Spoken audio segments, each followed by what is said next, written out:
আসসালামু আলাইকুম প্রিয় শিক্ষার্থী ভাই বোনেরা, আশা করি ভালো আছেন। আবার আপনাদের মাঝে আরেকটি ক্লাস নিয়ে হাজির হলাম। আজকে আমরা বল ও গতি থেকে আরেকটি প্রশ্ন সমাধান করব। সেটি হলো, দেখাও যে ঘর্ষণ কোণের ট্যানজেন্টের মান স্থিতি ঘর্ষণ গুণাঙ্কের সমান। তো স্থিতি ঘর্ষণ গুণাঙ্ক কাকে বলে এবং এটা নিয়ে আমরা বিস্তারিত আলোচনা করেছি পূর্বের ক্লাসে। যে ক্লাসের লিংকটি আপনাদের দিয়ে দেওয়া হবে কমেন্ট বক্সে।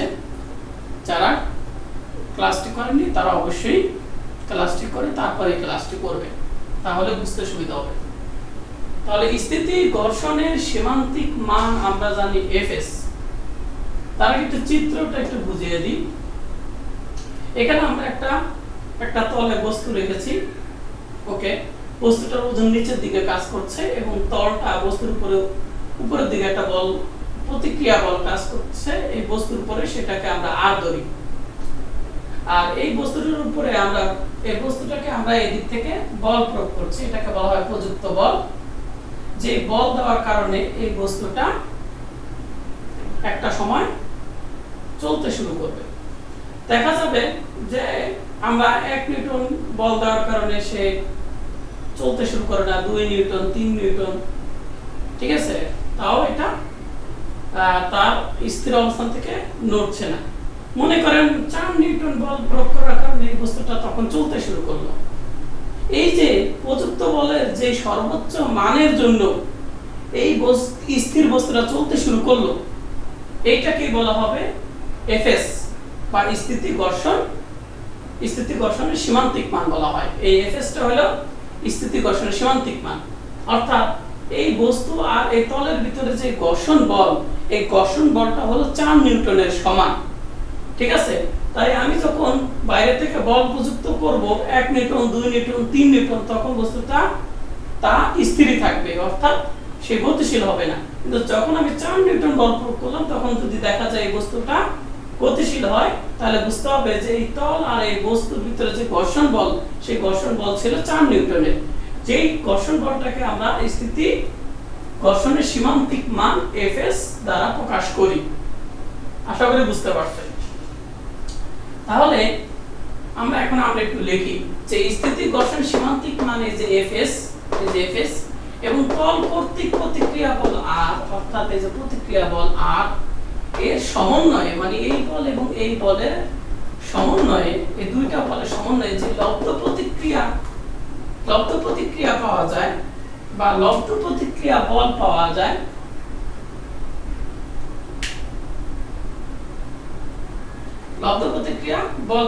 তাকে লব্ধ প্রতিক্রিয়া S বলে, ঠিক আছে। বা এখানে বল না লিখলেও হবে, বা বল লিখতেও পারেন, এখানে লিখতে পারেন। তাহলে এইটা Fs আর R এর সমন্বয়ে যে লব্ধ প্রতিক্রিয়া বল পাওয়া যায়, সেটা হলো আমাদের কত S, ঠিক আছে। এই লব্ধ প্রতিক্রিয়া বলটাকে আমরা S দ্বারা প্রকাশ করি।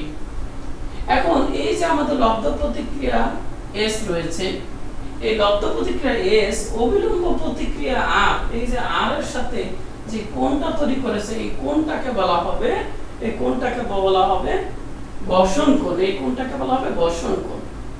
যেহেতু এই R এর সাথে S টা কোণ তৈরি করেছে, তাহলে এটা হলো আপনার ভূমি আর এটা হলো আমার উলম্ব উপাংশ। কোণ তৈরি করছে যে বাহুর সাথে, সেটা হলো আমাদের কি ভূমি। এই জন্য আমি এই S এর যে উপাংশ, এই একটা উপাংশ, এই একটা উপাংশ, তাই অনুভূমিক উপাংশকে আমরা জানি cos দ্বারা প্রকাশ করা হয়। তাহলে S cos কোণ হলো ল্যামডা। আর এটা যেহেতু উলম্বকে আমরা জানি sin দ্বারা প্রকাশ করা হয়, অর্থাৎ এই S টা হলো একটু বড় হাতে লিখতে হবে, S sin ল্যামডা, এই যে ল্যামডা কোণ। আশা করি এতটুকু বুঝতে পেরেছেন। তাহলে এখন আমরা এতটুকু আমাদের আশা করি বোঝার পরে আমরা এখন পরবর্তী অংশে চলে যাব। আর আপনাদের অবশ্যই আগের ক্লাসটি দেখতে হবে, যে ক্লাসটি আমি দিয়ে দিয়েছি আপনাদের। সবাই অবশ্যই দেখে তারপরে এই ক্লাসটি করবে। তো এখন দেখেন এই যে আমাদের এস আছে, তাই না? এখানে আমাদের চিত্র অনুসারে আমি কি লিখতে পারি? এই আর, এই যে আমার আর, এই আর এর ভ্যালুটা কত হবে? s cos lambda, এই যে s cos lambda। আর এই যে fs এর যে মানটা, এই fs এর মানটা কত হবে? s sin, এই যে s sin lambda। আশা করি এই দুটো মান আপনারা চিত্র থেকে পেয়েছেন। এবার আমি যদি লিখি, আমরা জানি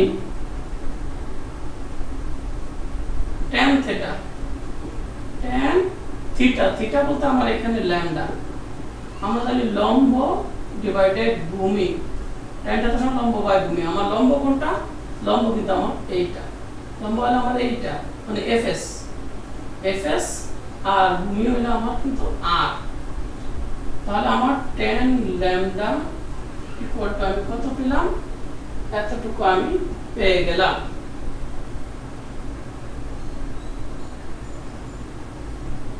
লম্ব ডিভাইডেড ভূমি, লম্ব ডিভাইডেড কি ভূমি, আমি কি পেয়ে গেলাম। এটাকে আমি সমীকরণ নাম্বার 1 দিয়ে রেখে দিই, সমীকরণ নাম্বার 1 রেখে দিই। এবার এই যে আপনাদের বলি আগের ক্লাসটি দেখতে, আগের ক্লাসটি দেখলে আপনারা বুঝতে পারবেন যে সেখানে আমরা বলেছিলাম যে স্থিতি আমরা জানি, কিন্তু স্থিতি ঘর্ষণ গুণাঙ্ক এটাকে প্রকাশ করা হলো fs দ্বারা। স্থিতি ঘর্ষণ গুণাঙ্ক fs দ্বারা প্রকাশ করা হয়। এটা সমান সমান হলো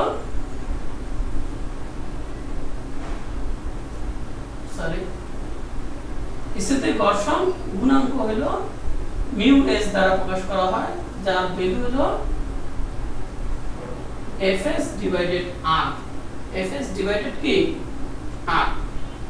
তাহলে আমি এখান থেকে fs সমান সমান কত লিখতে পারি? গুণ করলে কত?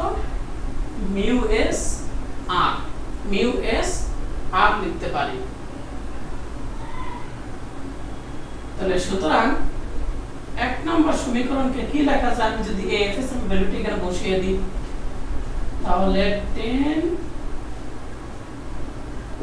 আর fs এর জায়গায় আমি এটা বসিয়ে দিই মিউ s r, নিচে হলো আমার r।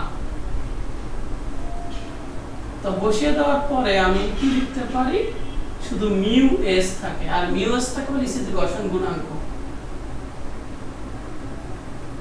তাহলে আমি কি লিখতে পারি? যে ঘর্ষণ কোণের ট্যানজেন্টের মান স্থিতি ঘর্ষণ গুণাঙ্কের সমান, কারণ এই মিউ s টি স্থিতি ঘর্ষণ গুণাঙ্ক, এটা কি হয়ে যায়? প্রমাণ হয়ে যায়। সুতরাং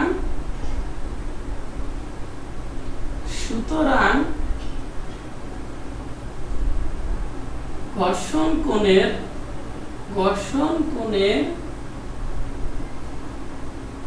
স্থিতি ঘর্ষণ কোণের ট্যানজেন্টের মান স্থিতি ঘর্ষণ কোণের ট্যানজেন্টের মান কার সমান?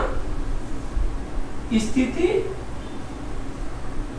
ঘর্ষণ গুণাঙ্ক, স্থিতি ঘর্ষণ গুণাঙ্কের সমান। ঠিক আছে, এটা প্রমাণিত হয়ে গেল। তাহলে শুড। প্রিয় শিক্ষার্থী, ক্লাসটি কেমন লাগলো অবশ্যই কিন্তু আপনারা কমেন্ট করে জানাবেন। আমি ওদের আগ্রহে বসে থাকি আপনাদের মূল্যবান মতামতের জন্য। সবাই ভালো থাকবেন। আল্লাহ হাফেজ।